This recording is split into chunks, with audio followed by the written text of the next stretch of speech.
मेरे प्यारे दोस्तों, अगर आपने अभी तक मेरे चैनल को सब्सक्राइब नहीं किया तो प्लीज़ सब्सक्राइब कीजिए, लाइक कीजिए, शेयर कीजिए ताकि नई नई कहानियों का नोटिफिकेशन सबसे पहले आप तक पहुंचे। तो चलिए शुरू करते हैं आज की कहानी। सुलेखा की हाल ही में शादी हुई थी। होली के मौके पर वह पहली बार अपनी ससुराल में थी। होली को लेकर उसके मन में बहुत उमंगें थी। वैसे तो वह गांव की रहने वाली थी, मगर शादी से पहले वह बहुत दिनों तक शहर में भी रह चुकी थी। होली के दिन सुबह से ही पूरा गांव होली के रंग में डूबा हुआ था। होली के रंग में प्यार का रंग मिलाकर सुलेखा भी अपने पति दिनेश के साथ होली खेलने लगी। दिनेश ने सुलेखा को रंगों से सरोवर कर दिया। नीले पीले रंगों में लिपी पुती सुलेखा बंदरिया लग रही थी। इस तरह हंसी ठिठोली के बीच दोनों ने होली मनाई। मैं अपने दोस्तों के साथ होली खेलने जा रहा हूँ। अगर मैं उनके साथ नहीं गया तो वे मुझे जोरू का गुलाम कहेंगे। थोड़ी देर बाद आऊँगा, यह कहकर दिनेश घर से निकल गया। सुलेखा मुस्कुराते हुए पति को जाते हुए देखती रही।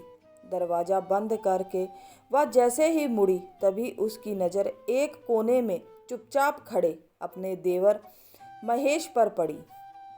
क्यों देवर जी, तुम इतनी दूर क्यों खड़े हो? क्या मुझसे होली खेलने से डरते हो? आओ मेरे पास और खेलो मुझसे होली।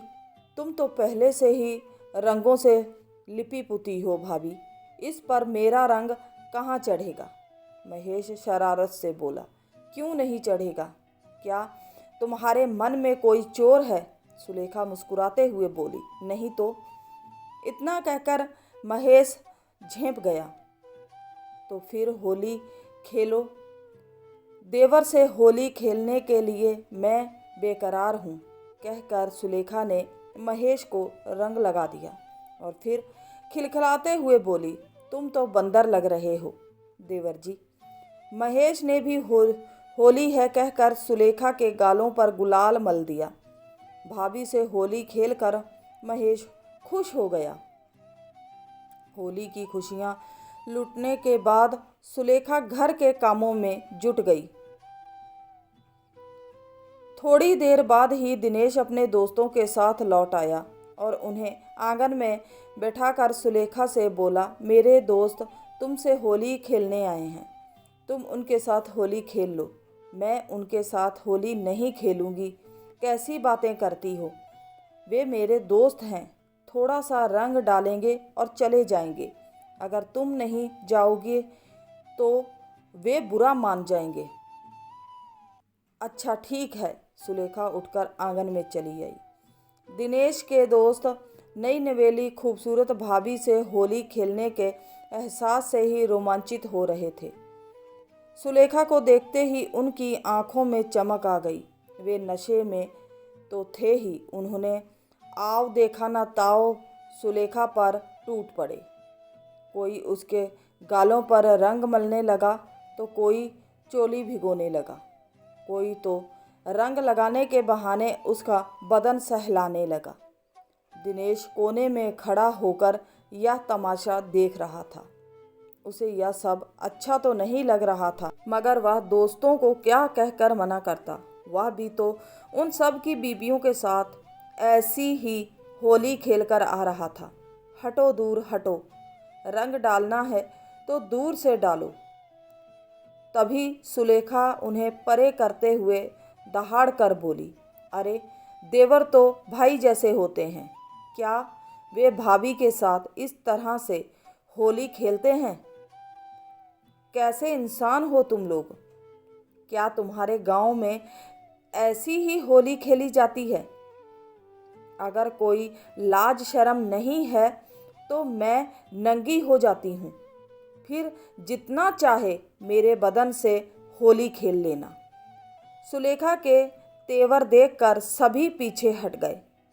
किसी अपराधी की तरह उन सब के सिर शर्म से झुक गए। किसी में भी सुलेखा से आंख मिलाने की हिम्मत ना थी। उनका सारा नशा कपूर हो चुका था। थोड़ी देर में सारे दोस्त अपना सा मुंह लेकर चुपचाप चले गए। बीबी के इस रूप को दिनेश हैरानी से देखता रह गया। यह क्या किया तुमने? दोस्तों के जाते ही दिनेश बोला। मैंने उन्हें होली का पाठ पढ़ाया और बिल्कुल ठीक किया। आप भी अजीब आदमी हैं।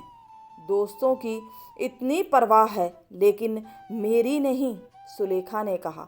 ऐसा क्यों कहती हो? मैं तो तुमसे बहुत प्यार करता हूँ। क्या यही है आपका प्यार?